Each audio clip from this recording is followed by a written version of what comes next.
और भारतीय जनता पार्टी के लोग उसको डिफेंड करेंगे, निंदा नहीं करेंगे उसको। थोड़ा सा और चिल्लाओ भैया। निंदा नहीं करेंगे उसको ये लोग। तो सर अब भारत पे लिए भी इसमें समस्या उठेंगी और वो समस्या से भारत निपटने के लिए क्या क्या अब हथकंडे अपनाएगा? मैं हूँ यासर मलिक। ये बोलने की बात करते हैं। गटर से गैस बनाने के लिए तो विवेक चाहिए ना। लगातार बोल रहे हैं सर जी, ये युद्ध चल रहा है जिसकी कीमत हमारी भारत की आम जनता भी चुका रही है। ये सिर्फ अपनी सुरक्षा के लिए चल रहा है या फिर शक्ति प्रदर्शन दिखाने के लिए कर रहे हैं? और आप देख रहे हैं अपना YouTube चैनल YS3 न्यूज। तो समझ टेररिस्टों के आपकी साथ, ज़हनियत है। टेररिस्टों के बीच में थे। ज़हनियत है, तेल ले लेंगे, क्या ईरान से तेल ले लो तो तेल ले लेंगे। आशुतोष आप क्या जान दे रहे ना लैटिन अमेरिका से ले सकते ना।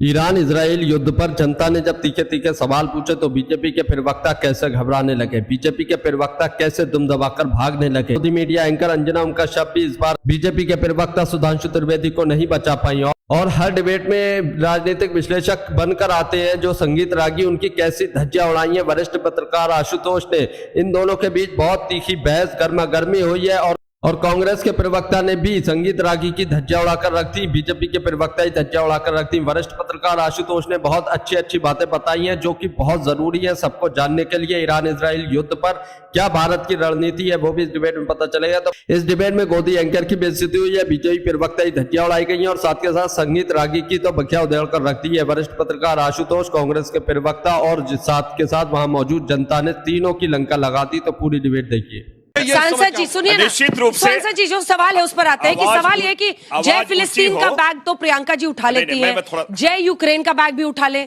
जय अफगानिस्तान का भी बैग उठा ले, यहाँ भी तो बच्चे मर रहे हैं। फिलिस्तीनी क्यों सूट करता है? दो बात मैं कहूँ, सर्वाइवल ऑफ द फिटेस्ट, जो दोनों अपने कंट्री की बात की, और जितनी ऊंची आवाज तर्कस में उतने कम मान, तर्क के बान कम होते हैं। रही बात आपने राफेल की बात की, जिस चिन्ह की आपने बात की है, ये भारत सबका है और पूरा देश 140 करोड़ जनता उसके साथ है। राफेल का हमने क्यों विरोध किया था आपको मैं थोड़ा बता दूं कि F-35 नहीं, मैं बता रहा हूं, सुनिए, F-35 जो सबसे एडवांस जो F-35 जो है उसके दाम 900 करोड़ है, राफेल का अपना 1600 करोड़ है। बात उसकी है। एनीवे, एक बात ये बात करूं, यहां पर चीजें F-35 किस देश का है? अमेरिका का है। तो फिर अमेरिका से खरीदने की बात कर रहे थे। वो हमने अमेरिका से लेना, राफेल हमने फ्रांस से करता। बातें यहाँ पे राफेल खरीदने के लिए तो आप भी गए थे ना, आपके पास पैसा नहीं था, खरीद नहीं पाए। यहाँ बातें, यहाँ सुनिए, करप्शन था, यहाँ बातें गैस और नहीं, भ्रष्टाचार। रागी जी एंटोनी जी कह रहे थे कि पैसा के पेड़ से टपका पैसा खरीदने के लिए।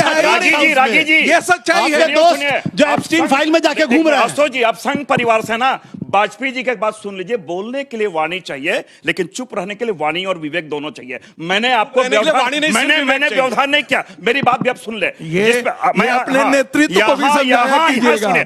यहाँ हम गैस तेल की बात जो प्रॉब्लम उसके बारे में बात करें, हम धर्म के उल्लेख है, ये आपको बचने का एक तरीका है, इसलिए हमने कहा ये बचने का तरीका है। हम जब वर्तमान की बात करें आप इतिहास में चले जाते हैं। और एक बात जो सबसे महत्वपूर्ण, बच्चे तो यूक्रेन में भी मर रहे हैं, बच्चे अफगानिस्तान में भी मर रहे हैं, दोनों जगह यमन में भी। इसलिए मैंने कहा कि युद्ध किसी भी समस्या का समाधान नहीं है, युद्ध अपने आप में एक समस्या है। यहाँ एक बात और को जो हालात इसके जो दुष्परिणाम भारत में क्या आ रहे हैं, सुखदेव जी, अच्छा वाणी और विवेक आपके नेता पर भी लागू होता है क्या? मोदी जी एलपीजी कहाँ से लाऊं जी, ये स्लोगन चल रहा है, बात का मैं समर्थन बात सही है। सुनिए इस बात में, मोदी जी एलपीजी कहाँ से लाऊं जी, घरेलू स्थिति ये है। देखिए, युद्ध की बात कौन कर रहे हैं?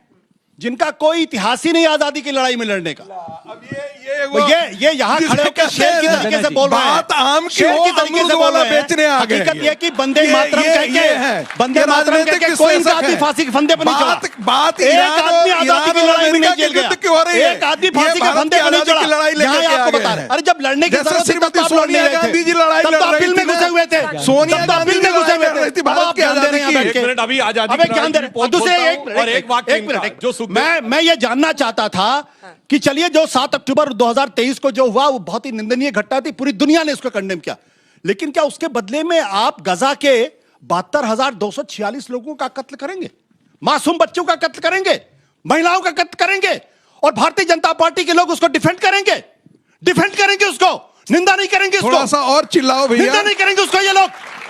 72,246 लोगों का कत्ल हुआ वहां पे, मासूम बच्चे थे जिसमें 60,000 से ज्यादा मासूम बच्चे और महिलाएं अरे वो थी। टेररिस्टों आपने के साथ आतंकवादियों को खड़े थे। मारा होता तो समझ में आता। टेररिस्टों के ये आपकी साथ, ज़हनियत है। टेररिस्टों के बीच ये में आपकी थे। ज़हनियत है। टेररिस्टों के ये बीच में हॉलोकॉस्ट की खड़े थे। अब बोलिए, ये बोलिए, हॉलोकॉस्ट की जवाब ज़हनियत है। बॉम्बिंग के अंदर हॉलोकॉस्ट टेररिस्टों के की बीच में ज़हनियत है। खड़े थे वो। जवाब सुनिए। एक बात तो आपके मुंह से निकला टेररिस्टों होता को कौन कि गजा में जिन करके मासूमों बड़ा का किया था कत्ल किया गाजा गया में? ऑफिशियली इंडिया नहीं कहता, हमास को भी नहीं कहता, ये आप गलत Ashutosh ji, international court of Ashutosh justice ji. ने नेतन्याहू को के खिलाफ अरेस्ट वारंट निकाला है। ठीक है, War let him criminal respond है। now. अच्छा आप जाके उससे मिलते देखिए, हैं। एक तो सुखदेव भगत जी की इस बात को मैं इनका समर्थन करता हूं जो अटल जी ने कहा था, बोलने के लिए बुद्धि की आवश्यकता, चुप रहने के लिए विवेक, वाणी, और चुप रहने के लिए विवेक। और इसलिए और उस विवेक की इनके नेता को बहुत आवश्यकता। और विवेक कहां से निकलता मैं बताता हूं। कहा जाता है बिनु सत्संग विवेक न होई और राम कृपा बिनु सुलभ न सोई। जब तक राम कृपा नहीं होगी तब तक सत्संग नहीं मिलेगा, सत्संग के बगैर विवेक।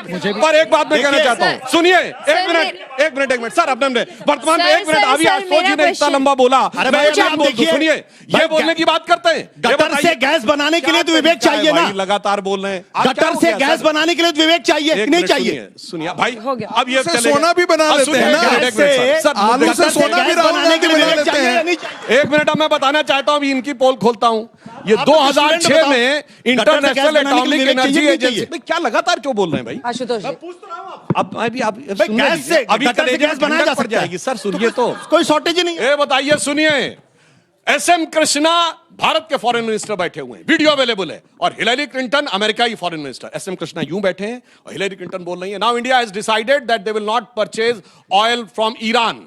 आइए, 2006 international atomic energy agency IAEA में भारत ने ईरान के खिलाफ वोट कर दिया और ईरान भौचक्का, क्यों? अमेरिका से न्यूक्लियर डील करनी थी। अब आइए साहब, नटवर सिंह ने अपनी किताब one life is not enough, जो फॉरेन मिनिस्टर थे इनके, उसमें लिखा अमेरिका के कहने पे मुझे हटाया गया विदेश मंत्रालय से, और ये सोनिया गांधी ने कहता कहा, वेनेजुएला ये से तेल किताब नहीं के लेंगे, साथ तेल नहीं कोट कर रहा हूं। लेंगे, ईरान से तेल कहेंगे नहीं लेंगे, नहीं लेंगे, इसलिए। रूस से कहेंगे तेल नहीं लेंगे तो नहीं तेल लेंगे, और सुनिए, कहेगा रूस से आपने तेल ले लो तो तेल ले विविधीकरण की लेंगे, बातें क्या की, ईरान से आपने तेल ले लो किया तो तेल ले लेंगे। आशुतोष आप जी। क्या जान दे रहे हैं? ना लैटिन अमेरिका से ले सकते हैं, ना रूस से ले अरे सकते थोड़ा हैं। कांग्रेस आप को भी क्या लड़ने जानते हैं? दीजिए, सारी लड़ाई आप ही कर लीजिएगा, कांग्रेस को भी कुछ बोलिए। ज्यादा ही मतलब केसरी से ज्यादा- आशुतोष को चार ज्वाइन ज्यादा कर लेना केसरी कर रहे हैं चाहिए भाई, कांग्रेस समझ- पार्टी के प्रवक्ता के रूप में। ठीक है, चलिए आप सवाल ये विश्लेषक को सर, प्रवक्ता के रूप में ज्वाइन कर लेना सवाल चाहिए पूछिए, कांग्रेस ऑडियो पार्टी। नहीं जा रहा। आप तो सर प्रवक्ता नहीं है ना। क्वेश्चन इज कि अगर आप सबको पता है कि वॉर जो है वही सबसे बड़ी समस्या है, तो वॉर को खत्म करने के लिए आप लोगों ने क्या किया? केवल पाकिस्तान को और गाली कोई दे रहे और हैं कोई कि यहाँ वो पे मिडिल स्टेज में जल्दी कैसे से आगे आप आइए, विश्व गुरु हैं। आगे आइए। ये तो बातें सामने की बातें हैं। व्हाइट हाउस की प्रवक्ता ने जल्दी जल्दी सवाल सुनिए। अरे गुरु, इंदिरा गांधी अरे जी गुरु ने कुछ आवाज जनता की भी हो जाए। आंदोलन के माध्यम से उन पे माननीय सांसदों, की लड़ाई में कितने को डिप्रेशन ने भारत के पक्ष में वोटिंग की थी? बताइए, 4 ने नहीं की थी। मुझे लगता है बताइए, बहुत अच्छा 71 में सवाल कितने है। लोगों ने वोटिंग की थी? गुड निरपेक्ष आप बताइए, रूस के मात्र 15, 90 हमारे खिलाफ थे। आंदोलन में सुधांशु जी प्लीज। सर मिडल ईस्ट में हमारे लाखों खिलाफ भारतीय थे। काम करते हैं, तो उनके लिए कोई इवैक्यूएशन प्लान तैयार है? जैसे 2022 में रशिया यूक्रेन वॉर के समय ऑपरेशन गंगा चलाया गया था। सर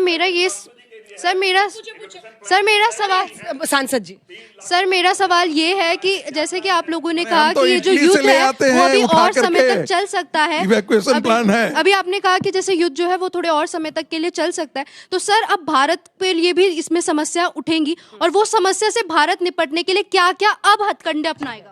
जैसा हमने अभी देखा, करने नहीं मतलब तैयारी क्या करेगा? ईरान का कहना है कि हम युद्ध के हिमायती नहीं है, अमेरिका युद्ध का हिमायती है। लेकिन अभी 1 मार्च को ही ईरान ने एक AI वीडियो पोस्ट की ट्विटर पे। उसमें ईरान ने, मिसाइल का नाम था रेड मिसाइल से USA के ऊपर हमला किया, उसकी स्टैच्यू ऑफ लिबर्टी के ऊपर। तो उससे आप क्या दिखाना चाह रहे हो? वीडियो के बारे में चर्चा कर रहे हैं, ठीक है। AI वीडियो से एक अलग मीम वॉर भी इन देशों के बीच में चल रहा है। जल्दी से छोटे सवाल हो, जो सवाल पूछे जा चुके हैं रिपीट मत कीजिएगा। सर आपके मैंने माइक पकड़ा हुआ है मैम। आपके पास कोई स्ट्रेटेजी है या सिर्फ बयानबाजी है? ठीक है। सिविलियंस के डेथ के लिए अकाउंटेबिलिटी कौन लेगा? इतने लोगों की डेथ हो रही है और बोल रहे हैं कि वॉर और बढ़ेगा। हाँ, जाहिर तौर पर अमेरिका, इजराइल और ईरान को लेना चाहिए इसके लिए अकाउंटेबिलिटी। हाँ सर मेरा सवाल आपसे है, क्योंकि आप कुछ देर से बोलने की कोशिश कर रहे हैं बट बोल नहीं पा रहे हैं इनकी वजह से। तो जैसा कि ईरान अभी न्यूक्लियर पावर नहीं है, उसको बनने नहीं दिया जा रहा है, तो उसने मिडिल ईस्ट की पूरी फील्डिंग सेट करके रखी है। अगर उसको बनने दिया जाएगा तो फिर क्या होगा, आप बताइए। ये कि ईरान को नहीं बनने सेट किया नहीं है। दिया जा रहा है, नहीं। बॉल मार रहा है। ईरान के सुप्रीम लीडर ये कह चुके हैं। रुक जाइए, लपके ना सवाल। सर ये युद्ध चल रहा है जिसकी कीमत हमारी भारत की आम जनता भी चुका रही है, ये सिर्फ अपनी सुरक्षा के लिए चल रहा है या फिर शक्ति प्रदर्शन दिखाने के लिए? ठीक है, चलिए अब सवालों के जवाब लेते हैं। आप लोग शुरू कीजिए, आपसे ही शुरू कर लेते हैं। सबसे पहले मैं न्यूक्लियर वाले के ऊपर जवाब देना चाहूं। जो कंट्री भी 60% इनरिचमेंट कर सकती हो न्यूक्लियर का, उसके लिए 90% तक के पहुंचना कोई बहुत बड़ा टास्क नहीं है। ईरान के सुप्रीम लीडर का फतवा है और एक बार से ज्यादा वो बता चुके हैं और कह चुके हैं कि अगर हम बनना चाहते तो दुनिया की कोई ताकत हमको रोक नहीं सकती थी, लेकिन हमारे सिद्धांत हमको इस बात की इजाजत नहीं देते हैं कि हमें न्यूक्लियर बम की जरूरत है।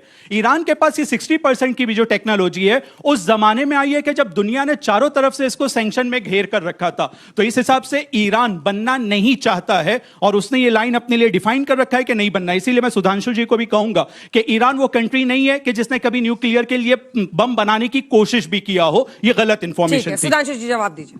60% किस लिए प्यूरिफाई किया था? ये बहुत सारे लोग जानते हैं कि मेडिकल में यूज होता है, इलेक्ट्रिक में यूज होता है, दूसरे बहुत सारे कामों में। सबको समझ में आ रहा है ना?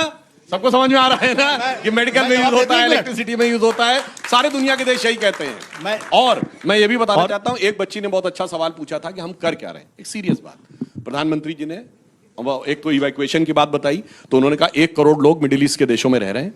भारत ने 3,75,000 लोगों को वापस बुलाया और जो वहां रहना चाहते हैं उनकी सुरक्षा सुनिश्चित करने के लिए वहां के राष्ट्राध्यक्षों से 2 राउंड वार्ता कर चुके हैं। ईरान से भी हम 300 लोगों को निकाल चुके हैं। अब बाकी जो 1,000 लोग थे, 700 लोग वहां रहना चाहते हैं तो वो रह रहे हैं। उसके लिए ईरान की सरकार से भी बात चली। दूसरा, 41 देशों से हमने ऊर्जा के आयात के लिए व्यवस्था की है।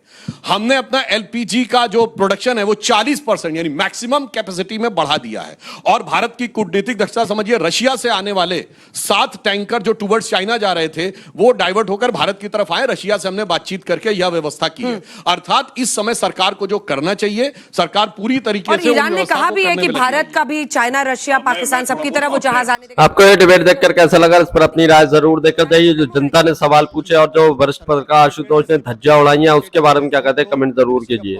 इंडस्ट्री का पिछले शनिवार को आया है, क्रूड ऑयल का प्रोडक्शन पिछले 6 महीने से लगातार श्रिंक किया है, लगातार घटा है।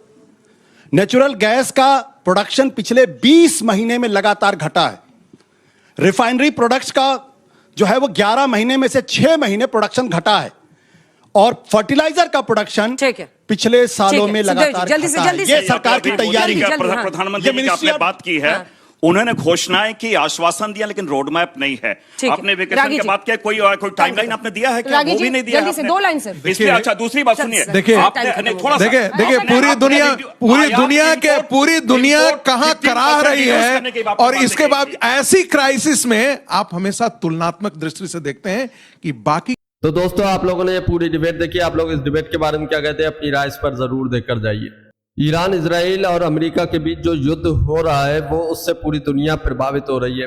पूरी दुनिया में पेट्रोल, डीजल और गैस की किल्लत हो रही है। पूरी दुनिया के लोग इस युद्ध के चलते हुए सभी परेशानी में पड़े हुए हैं और हर जगह किल्लत हो रही है। हर जगह जो है इसका असर देखने को मिल रहा है। ईरान झुकने का नाम नहीं ले रहा है। अमेरिका परेशान है कि किस तरीके से ईरान से समझौता किया जाए, किस तरीके से सीजफायर किया जाए। इसीलिए अमेरिका के राष्ट्रपति डोनाल्ड ट्रंप तमाम देशों के ऊपर दबाव भी बना रहे हैं कि किसी भी तरीके से ईरान को मनाया जाए, ईरान से जो है समझौता किया जाए और ईरान से सीजफायर कराने की कोशिश की जाए, जिससे कि अगर ईरान सीजफायर कर देता है, ईरान अपनी तरफ से ऐलान करता है समझौते के लिए, तो अमेरिका की इज्जत बच जाएगी। और अगर अमेरिका ने सीज फायर किया तो पूरी दुनिया के सामने राष्ट्रपति डोनाल्ड ट्रंप की नाक कट जाएगी।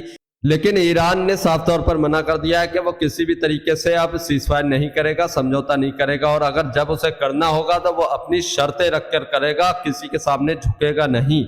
जो ईरान के ऊपर हमला किया है अमेरिका और इजराइल ने, उसको माफ नहीं किया जाएगा। ईरान की तरफ से साफ तौर पर ये बयान बहुत सारे आ चुके हैं। इसके हवाले से आप लोगों को सबको पता ही होगा। जो ईरान की तरफ से स्टेटमेंट आया है कि स्टेट ऑफ हॉर्मोन से किसी भी दुश्मन देश के जहाज को नहीं जाने दिया जाएगा और अगर अमेरिका और इजराइल की कोई मदद करता है तो उसके जहाज को भी निकलने नहीं दिया जाएगा। और अमेरिका के एयरबेसों पर लगातार हमले भी ईरान कर रहा है, चाहे वो किसी भी कंट्री में हो। अगर वो एयरबेस अगर अमेरिका ईरान के ऊपर हमला करने के लिए इस्तेमाल कर रहा है तो उस एयरबेस के ऊपर ईरान हमले कर रहा है। ईरान की तरफ से ये भी कहना है और किसी भी देश को कोई नुकसान ईरान नहीं कर रहा है। लेकिन भारत के अंदर भी बहुत सारी किल्लत अब पेट्रोल, डीजल और गैस को लेकर होने लगी है। लेकिन स्टेट ऑफ हार्मोन से, जैसे कि हमारी भारत सरकार ने बताया है कि बातचीत चल रही है, स्टेट ऑफ हार्मोन से हमारे जहाज भी इक्का दुक्का करके आ रहे हैं, मतलब रुके हुए नहीं है, डेली के निकल रहे हैं। ये सरकार की तरफ से भी बताया गया और गैस और पेट्रोल और डीजल की कोई किल्लत भारत के अंदर नहीं होने वाली है और किसी भी अफवाह पर ध्यान ना दे। इस तरीके से भारत सरकार भी जो है पूरी कोशिश कर रही है। भारत सरकार के तमाम मंत्रियों के तमाम प्रवक्ता यही आकर बोल रहे हैं और बीजेपी के प्रवक्ता लगातार टीवी डिबेटों में आकर यही बोलते हैं कि जो भी गैस की किल्लत बताता है वो सिर्फ एक अफवाह है, कोई गैस की किल्लत भारत में नहीं है। लेकिन जो सोशल मीडिया पर वीडियो वायरल हो रही है, सोशल मीडिया पर जिस तरीके से लाइनें लग रही हैं, उसे देखकर तो ऐसा लगता नहीं है कि ये अफवाह है। वाकई में किल्लत तो हुई है भारत के अंदर भी और तमाम देशों जो हैं वो भी इस युद्ध से जूझ रहे हैं। लेकिन इस युद्ध का परिणाम क्या होगा ये तो आने वाला टाइम ही बताएगा। आप लोग इसके बारे में क्या कहते हैं कमेंट जरूर करके जाइए। क्या अब ये युद्ध रुकना चाहिए, ईरान को सीज फायर करना चाहिए या ईरान को सीज फायर नहीं करना चाहिए, अमेरिका को झुकना चाहिए, किसको इसकी जिम्मेदारी लेनी चाहिए, आप लोग कमेंट जरूर करके जाइए। और यहाँ पर मौजूद जनता के भी वही सवाल थे जो मतलब हर एक भारतीय के जहन में गूंज रहे हैं कि इस युद्ध के चलते हुए भारत के लोग जो विदेशों में फंसे हुए हैं, जो मिडिल ईस्ट में फंसे हुए हैं, उनको भारत सरकार किस तरीके से वहां से निकाल कर लाएगी और क्या प्लान बनाया गया है, क्या कोई ऑपरेशन इस तरीके का तैयार किया गया है कि भारतीयों को लाने के लिए, क्योंकि भारतीयों की सुरक्षा सबसे पहले है और ये भारत सरकार को तय करना चाहिए और जनता को बताना चाहिए। इसी तरीके के सवाल आप लोगों ने देखा जनता ने वहां पूछे, लेकिन बीजेपी के प्रवक्ता ने भी जवाब दिए। क्या जवाब दिया, आप लोग उससे कितना सहमत है कमेंट जरूर करके जाइए। और जो वरिष्ठ पत्रकार आशुतोष ने संगीत रागी की धज्जियां उड़ाई हैं और जो वरिष्ठ पत्रकार आशुतोष ने अपनी बातें रखी कि अमेरिका और इजराइल की कड़ी निंदा करनी चाहिए जिस तरीके से उसने युद्ध शुरू किया, क्योंकि ईरान ने कोई हमला नहीं किया था, अमेरिका इजराइल ने ही ईरान के ऊपर हमला किया, ईरान के सुप्रीम लीडर खामनेई को मार दिया। तो उसके चलते हुए ईरान अब इसका बदला ले रहा है, लेकिन अमेरिका और इजराइल की कोई भी मतलब निंदा नहीं की जा रही है। तो निंदा करनी चाहिए और अमेरिका और इजराइल को इसकी जो है रिस्पॉन्सिबिलिटी लेनी चाहिए और इस युद्ध को समाप्त करना चाहिए।